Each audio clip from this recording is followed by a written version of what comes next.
வலைக்கும் வரஹ்மத்துல்லாஹி தஆலா வபரகாத்துஹு. நஹ்மதுஹு வ நுஸல்லி அலா ரசூலிஹில் கரீம். அம்மா பஅத்.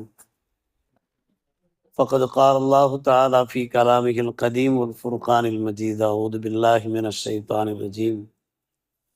பிஸ்மில்லாஹிர் ரஹ்மானிர் ரஹீம். வதரிபு லஹும் மஸலன ஸஹாபல் கரியா இத் ஜாஅஹல் முர்ஸலூன் இதா அர்ஸல்னா இலைஹிம் முஸ்ஸைன் ஃபகذبوهما فأزلزنا بصارص فقالوا إنا إليكم لمرسلون.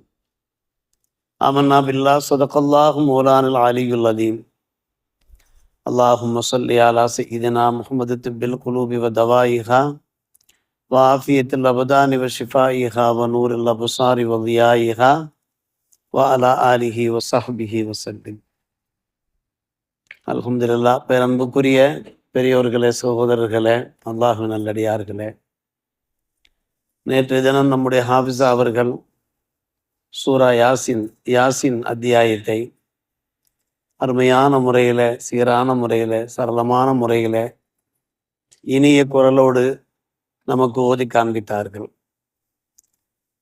சூரா யாசின் பற்றி ஹதீஸ் கிதாபுகளிலே பார்க்கிறோம். அது குர்ஆனுடைய இதயம்.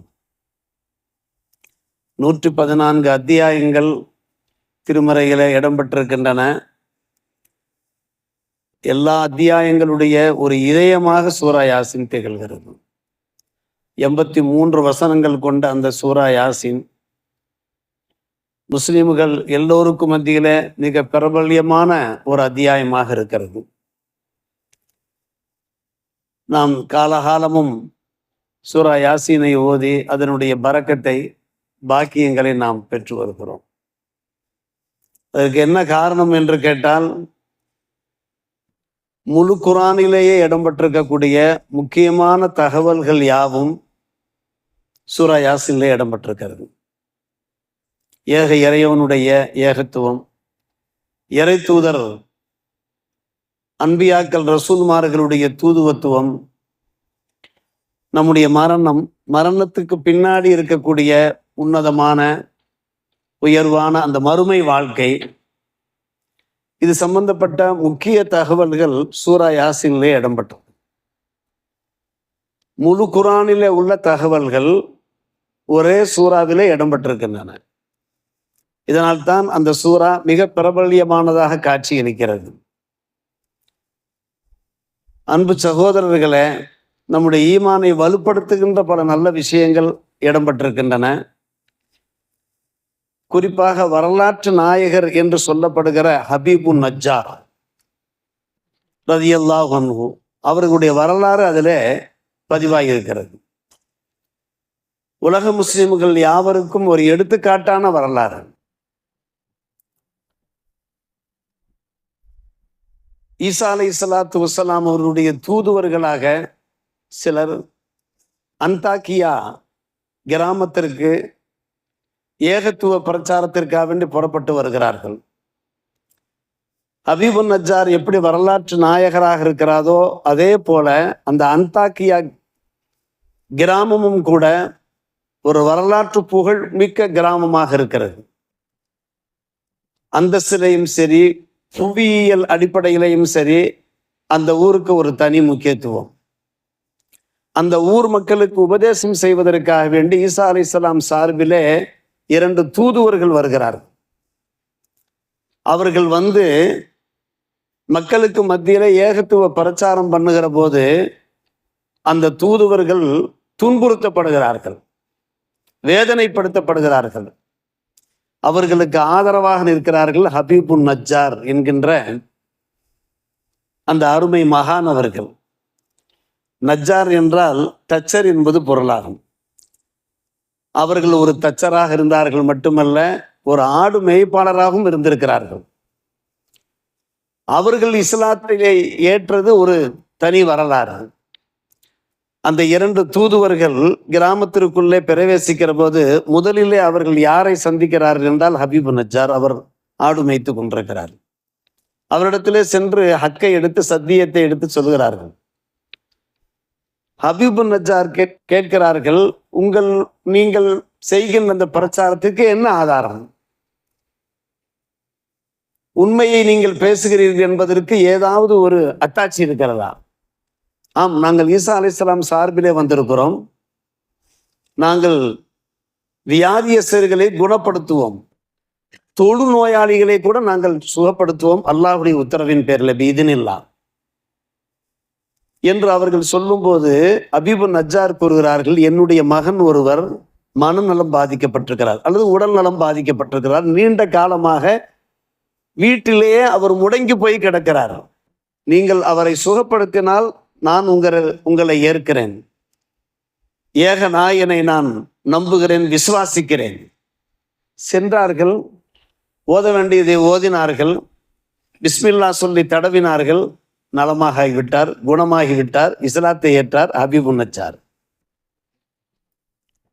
இஸ்லாத்தை ஏற்றது மட்டுமல்ல, சூரா யாசின்ல எந்த ஒரு கொள்கை பிரகடனம் இருக்கிறதோ அந்த கொள்கை பிரகடனத்தினுடைய ஒரு குன்றாக அவர் திகழ ஆரம்பித்து விட்டார். ஈசா அலைஹிஸ்ஸலாம் சார்பிலே இந்த 2 தூதுவர்கள் இறை பிரச்சாரம் செய்கிற போது, அவர்கள் துன்புறுத்தப்பட்ட போது வேகமாக அவருக்கு ஆதரவாக, அந்த இருவருக்கும் ஆதரவாக நிற்கிறார். இந்த நேரத்தில் இந்த இருவரும் பொய்ப்படுத்தப்படுகிறார்கள். அதைத்தான் நாம் எடுத்த மாத்திரத்தில் ஓதி அந்த வசனத்தின் வாயிலா சூரா யாசின் வசனம், வதுரிபு லஹும் மஸலன் அஸ்ஹாபுல் கரியா இது ஜாஅஹல் முர்ஸலூன் இது அர்ஸல்னா இலைஹிம் முஸ்னைனி ஃபகذبوهما ஃபஅஸ்ஸஸ்னா பிஸ்ஸாலிஸின். அந்த இருவரையும் பொய்ப்படுத்தினார்கள், 3ஆம் அவரை கொண்டு நாம் அந்த இருவரையும் வலுப்படுத்தணும். ஷம்ஊன் வருகிறார், 3ஆம் தூதுவராக ஈசா அலைஹிஸ்ஸலாம் சார்பில் ஷம்ஊன் வருகிறார். ஆனால் ஷம்ஊன் ஒரு பாலிசியை கடைபிடிக்கிறார். எடுத்த மாத்திரத்தில் ஏகத்துவ பிரச்சாரத்தை மேற்கொள்ளாமல் அந்த நாட்டு மன்னன் அகஸ்தீஸ் அல்லது அகந்தீஸ் என்பார்கள், அவர்தான் அந்த முதலாம் அந்த 2 தூதுவர்களை சிறையிலே அடைத்து தண்டித்து கொண்டிருந்தவர். இவர் தன்னை ஒரு தாயியாக, பிரச்சாரராக, போதகராக காண்பித்து கொள்ளாமல் அந்த மன்னனுடைய நண்பராக மாறுகிறார், நயமாக பேசுகிறார், நெருங்கிய தோழர்களாக அவர்கள் மாறுகிறார்கள். அப்போதான் மெதுவாக சொல்கிறார், 2 பேரை தாங்கள் சிறைச்சாலையிலே அடைத்து தண்டித்து கொண்டிருக்கிறீர்களே, அந்த இருவரின் நிலை என்ன என்பதை விசாரிப்போமா. சென்றார்கள் சிறைச்சாலைக்கு. அந்த அகஸ்தீஸ் மன்னரும் இந்த இந்த ஷம்ஊனும் செல்கிறார்கள். சென்று அந்த இருவரையும் பார்க்கிறார்கள். அங்கே நிறைய அதிசயங்கள் நடைபெற்றவாறு இருக்கிறது. ஈசா அலைஹிஸ்ஸலாம் அவர்கள் சார்பிலே வந்த காரணத்தினாலே குர்ஆனில் இருக்கிற இது போன்ற விஷயங்கள் எல்லாம் இருக்கின்றன. அந்த இருவர் என்ன செய்கிறார்கள், கண் தெரியாத ஒரு சிறுவருடைய பார்வையை வரவழைத்து காண்பிக்கிறார்கள். எல்லாம் அல்லாஹ்வுடைய உத்தரவுதான், இதினில்லாதான். மனிதனுக்கு சக்தி என்று ஒன்றும் கிடையாது, அல்லாஹ் நாடினால் எதுவும் நடக்கத்தானே செய்யும். அதே போன்று இறந்து போய்விட்ட ஒரு சிறுவனை அல்லாஹ்வுடைய உத்தரவின் பேரில் உயிர்ப்பித்து காண்பிக்கிறார்கள். குர்ஆனில் வருகிறது, ஊஹில் மௌத்தா அபரஉல் அக்மஹவல் அபரஸ் வீதினில்லா என்றே வரும்.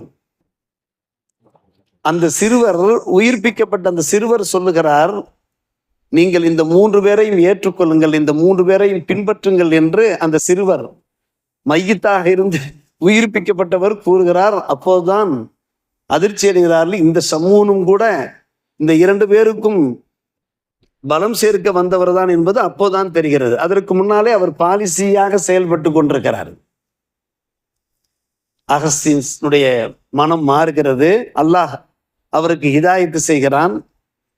அவர் சந்தோஷமாக ஏற்றுக்கொள்கிறார் மார்க்கத்தை, அந்த சன்மார்க்கத்தை ஏற்றுக்கொள்கிறார். ஆனால் அந்த மக்கள் ஏற்க தயாராக இல்லை. ஏற்கனவே எல்லோரும் சிலை வணங்கிகளாக இருந்தவர்கள், சிலை வணக்கத்திலே ஊறி போனவர்கள், திளைத்து போனவர்கள். எனவே என்ன செய்கிறார்கள், இந்த மூவரையும் கடுமையான முறையில் துன்புறுத்துகிறார்கள், வேதனை செய்கிறார்கள். வெளியே வந்து அந்த நேரத்தில் தான் அன்பான பெருமக்களே, ஹபீபு நஜ்ஜார் அவர் அந்த அந்தாக்கியாவுடைய கடைக்கோடியிலே இருந்து கொண்டது. வஜா மின் அக்ஸல் மதீனா ரஜுலி யஸ்ஆ என்று வருகிறதல்லவா, அவர் வசித்து கொண்டிருந்த அந்த இடம் இருக்கிறதே, அந்தாக்கியா என்கிற அந்த பிரபல்ய மிக்க அந்த ஊரினுடைய அக்ஸா கடைக்கோடி, வேகமாக ஓடி வந்து ஏன் இவரை நீங்கள் கஷ்டப்படுத்துகிறீர்கள், இந்த 3 பேரையும் நீங்கள் கஷ்டப்படுத்துகிறீர்கள், துன்புறுத்துகிறீர்கள் என்று கேட்டபோது, நீ இஸ்லாத்தை ஏற்றுக்கொண்டு விட்டாயா, ஏகனை நீ நம்புகிறாயா என்று கூறி அவரை எதிர்க்க ஆரம்பித்தார்கள் மக்கள். அப்போதுதான் அந்த ஹபீபு நஜ்ஜார் கூறுகிற, வமாலியலா ஆபுதுல்லதி ஃபதரனி வ இலைஹி துர்ஜஊன், என்னை படைத்த ரப்பை நான் வணங்காமல் இருக்க எனக்கு என்ன ஆனது, வ இலைஹி துர்ஜஊன், அந்த ரப்பின் பக்கம் தானே நீங்கள் மீட்டப்பட போகிறீர்கள். வமாலியலா ஆபுதுல்லதி ஃபதரனி வ இலைஹி துர்ஜஊன் அத்தஹ்து மின் தூனிஹி ஆலிஹா இன் யுர்தின் ரஹ்மான் பிதுர்ரின் லா தூனி, நான் அல்லாஹ்வை விட்டு வேற கடவுள்களை நான் வணங்குவேனா, எனக்கு ஏதாவது துன்பம் ஏற்பட்டால் அந்த கடவுள்கள் ஒன்றும் என்னை காப்பாற்ற முடியாத என்று சொன்னபோது அவர்கள் எச்சரிக்கை செய்கிறார்கள். சூரா யாசினுடைய மொழிபெயர்ப்பை தாங்கள் நேரம் மிகவும் சுருக்கம். என்ன எச்சரிக்கை செய்கிறார்கள், நீ உம்முடைய கொள்கையிலிருந்து விலகாவிட்டால் உம்மை கல்லால் அடித்து கொன்று விடுவோம் என்று அவர்கள் எச்சரிக்கை செய்கிற அந்த வசனம் அப்படியே தொடர்கிறது. கடைசியில நிலைமையும் அப்படித்தான் ஆகிறது. அன்பான பெருமக்களே, சம்பவத்தினுடைய சுருக்கம் அதுதான். என்ன ஆகிறது அருமை சகோதரர்களே, ஹபீபு நஜ்ஜார் என்கின்ற அந்த மகான், அந்த பெரியவரை கல்லாலேயே அடித்து கொள்ளுகிறார்கள். கொல்லுகிற போது அன்பான பெருமக்களே, அல்லாஹ் அவருக்கு தருகிற பாக்கியம், உடனே சுவனத்திற்கு கொண்டு போய் செல்கிறான். கீழது குளிர் ஜன்னா காலையாலைத்த கௌமி ஏலமூன் விமா கஃபரலிய ரப்பி வஜாலனி மினல் முக்கரமீன். அந்த நேரத்தில் அவர் சொல்லுகிறார், அல்லாஹ் எனக்கு இந்த சொர்க்க பாக்கியத்தை தந்திருக்கிறானே, இது உதுகுலில் ஜன்னா, என்னுடைய சமுதாயம் இதை அறிய வேண்டுமே. யாலைத்த கௌமி ஏலமூன் பிமா கஃபரலி ரப்பி, நான் இவ்வளவு காலமாக ஷிருக்கிலே குஃப்ரிலே இருந்ததை என்னை மன்னித்து வஜாலினி மினல் முக்கரமீன், கண்ணியத்துக்குரிய மக்களிலே என்னை அல்லாஹ் அமைத்து விட்டானே, இந்த மக்கள் இதை விளங்கி கொள்ள வேண்டுமே என்கின்ற அந்த ஏக்கத்தோடு அன்பான பெருமக்களை அவர் சொர்க்கம் சென்று விடுகிறார். இது சூரா யாசீன்ல உள்ள ஒரு விஷயம். அன்பான பெருமக்களே, யாசீன்ல உள்ள சில ஆயத்துக்களைத்தான் நாம் இப்போது எடுத்து சொல்லி கொண்டிருக்கிறோம், யோசித்து பார்க்கிறோம். யாசீன்ல உள்ள மொத்தம் 83 வசனங்களுடைய சாராம்சமே மொத்த குர்ஆனுடைய சாராம்சம். ஏக இறைவனுடைய ஏகத்துவம், இறை தூதர்களுடைய தூதுத்துவம், மரணம், மரணத்திற்கு பின்னாடி இருக்கக்கூடிய மறுமை வாழ்க்கை. சூராவுடைய முடிவையே நாம் பார்க்கிற போது, அவலை செல்லதி ஹலக்கசமாவாத்தி வல்லர்த பிகாதிரின் அலா ஐயஃபுலுக மிஸ்லகும் பலா வஹுவல் ஹல்லாக்குல் அலீம். அந்த சூரா யாசினுடைய அந்த வசனங்கள்ல அல்லாஹ் எப்படிப்பட்ட மகத்தானவன், சர்வ சக்தனாக அவன் இருக்கிறான், அவன் நினைத்தால் எதுவும் செய்ய முடியும், வானத்தையும் வையகத்தையும் படைத்தவன், இவர்கள் போன்றவரை இவர்கள் இறந்ததற்கு பின்னாலும் திரும்ப படைப்பதற்கு அவன் சக்தி பெற்றவன் இல்லையா, கேள்வியாகவே கேட்பான். கேள்வியா குல் அல்லது அன்ஷாக்கும் வஜாலக்கும் என்றெல்லாம் வருகிறது பாருங்க. உங்களை நான் ஆரம்பத்திலேயே நான் படைத்தேனே, திரும்பவும் உங்களை படைப்பது எனக்கு ஒரு அசாத்தியமான ஒரு விஷயமா என்றெல்லாம் அல்லாஹ் ரப்புல் ஆலமீன் அந்த சூரா யாசீனுடைய முடிவுரையிலே கேட்கிறான். ஆக அந்த ஏக இறைவனுடைய அந்த ஏகத்துவம் அங்கே பளிச்சிடுவதை நாம் பார்க்கிறோம். ஆக நாம் முஸ்லிம்கள் மூமின்கள் எந்த ஒரு கொள்கை கோட்பாடோடு இருக்கிறோமோ அதற்கான அத்தனை அத்தாட்சிகளும் ஆதாரங்களும் சூரா யாசீன்ல இருக்கிறது. தங்களிடத்தில் நான் தயவோடு கேட்டுக்கொள்வது என்னவென்றால், வீட்டிற்கு செல்லுங்கள், முழு சூறாவையும் தாங்கள் ஓதுகிறீர்கள், அதனுடைய மொழிபெயர்ப்பை கொஞ்சம் புரட்டுங்கள், தர்ஜுமாவை கொஞ்சம் பாருங்கள், பல நல்ல விஷயங்கள் இருக்கின்றன. அல்ஹம்துலில்லாஹ். எனவே அன்பான பெருமக்களே, ஹபீபு நஜ்ஜார் இருக்கிறாரு, அவர் வரலாற்று நாயகன் இல்லை, யாசீனுடைய நாயகராக அவர் பிரகாசிக்கிறார், சூரா யாசீனுடைய நாயகராக. எனவே நாம் அவரிடத்தில் இருந்த அந்த அந்த கொள்கை குன்று, அந்த கொள்கையிலே மிகவும் உறுதியாக இருந்தார் அல்லவா, அதன் காரணமாகத்தான் இன்றைக்கு அழியா புகழை பெற்று விட்டார். எப்படி அழியா புகழை பெற்று விட்டார்? காலமெல்லாம் யாசீனை ஓதி கொண்டிருக்கிறோம், ஹபீபு நஜ்ஜார் உள்ள வந்து கொண்டே இருக்கிறார். எப்போதெல்லாம் யாசின் சூராவை ஓதி கொண்டிருக்கிறோமோ அப்போதெல்லாம் பல்லாயிரம் ஆண்டுகளுக்கு முன்னாலே ஈசா அலைஹிஸ்ஸலாம் காலத்திலே வாழ்ந்த அந்த ஹபீபு நஜ்ஜார், அவர் ஒரு இறை தூதர் கிடையாது, ஒரு நபி கிடையாது, அவர் ஒரு மகான். ஆனால் அவர் கருணை மிக்கவராக இருந்தார், தம்முடைய மக்களை பற்றி அவர் மிகவும் கவலைப்பட்டவராக இருந்தார். எல்லாவற்றுக்கும் மேலாக மக்கள் துன்புறுத்திய போதும் கூட ஈட்டி முனையிலே நிறுத்திய போதும் என்று சொல்வார்களவா, அந்த நிலையிலையும் கூட அவர் கொள்கையை இட்டு கொடுக்கவில்லை. அந்த ஈமான் நமக்கு வேண்டுமே, அந்த பரிசுத்தமான ஈமான் நமக்கு வேண்டுமே, அவருக்கு தந்த அந்த சிறப்பை அல்லாஹ் நமக்கு தந்து விடுவானே அன்பான பெருமக்களே.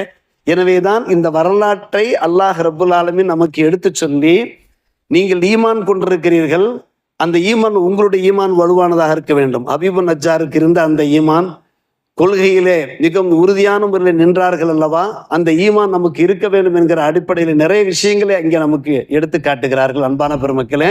இதன் காரணமாகத்தான் நாம் சூரா யாசீனை ஓதுகிறோம். முழு குர்ஆன் ஓதிய நன்மையை நாம் பெறுகிறோம். பெருமானார் ரசூலை கரீம் ஸல்லல்லாஹு அலைஹி வஸல்லம் சொன்னார்கள், உங்களை இறந்து போனவர்களுக்கு முக்கியமாக நீங்கள் யாசீன் சூராவை ஓதி துவா செய்யுங்கள். ஹதீஸில் உள்ள ஒரு விஷயம். அதன் மூலமாக பல்வேறுபட்ட துன்பங்கள், பலா, முசீபத்துகள் தடுக்கப்படுகின்றன மட்டுமல்ல, நம்முடைய எல்லா ஹாஜாத்துக்கும் நிறைவேறுகின்ற அந்த வலிமையை பெற்றதாக அந்த சூரா யாசின் திகழ்கிறது என்கிற காரணத்தினால்தான் நாம் யாசின் சூராவுக்கு அவ்வளவு முக்கியத்துவம் தருகிறோம் அன்பான பெருமக்களே. எனவே வெறுமன ஓதுவதோடு மட்டும் நாம் நின்று விடாமல் அதில் உள்ள தத்துவங்களை, ஞானங்களை நாம் புரிந்து நாம் நம்முடைய ஈமானை புது பொலிவோடு வைத்துக் கொள்வதற்கு முயற்சிப்போமாக. வல்ல அல்லாஹ் நம் எல்லோருக்கும் நல்லோர் புரிவானாக. வாஹிர் தாவானா அல்ஹம்துலில்லாஹி ரப்பில் ஆலமீன்.